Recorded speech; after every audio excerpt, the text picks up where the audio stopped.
whenever I'm reading and there's a lot of mention of paradox or there's a lot of implicit paradox, it always really gets me excited. And as I read the book, you talk about a lot of paradoxes. You talk about this sort of, I called it the safety paradox, but you talk about the Tocqueville paradox. I know that you considered naming your prior book the zombie paradox. Right.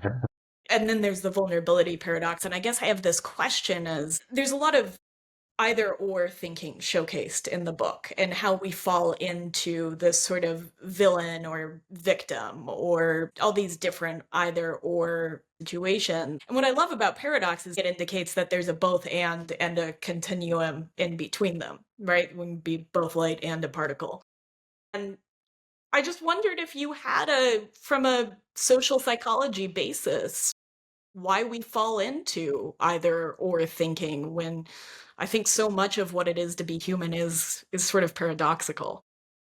Yeah, that's a great question, and I too love thinking of paradox. And there's so much paradox in the world. I talk about the paradox of pluralism too, right? Like we want Hmm. a society where people can have different views, but some people, their view is to be anti-pluralism and to destroy democracy. Do they belong, right? And it's really hard to wrap our heads around these things. And and so I think the answer is ultimately the human mind is not really built for entertaining the vastness of complexity and the nuances of the world, right? It's for making fast, good enough decisions that keep us alive and that prioritize our survival and the survival of our tribe and our people at the expense of others, you know? It doesn't have to be that now, but I think for a long time it was.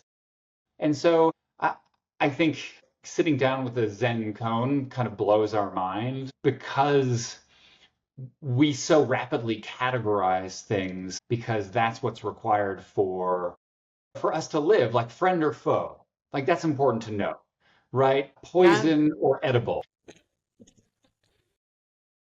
And I think it takes mental bandwidth and time to really appreciate these things. I think there's a reason that to go back to like Zen, the people who really entertain these koans were like monks. Yeah. Literally, That's their what they job was say. just sitting Think and and thinking. think. Yeah. Yeah, for their whole life. Yeah. What happens if there's like a single working mom, who's working two jobs to put food on the table, and you're like, do you ever think about like the paradox of being and like you are a mind, but we're not a mind? It's like all these things. It's hard to think about. You need the time and you need the space.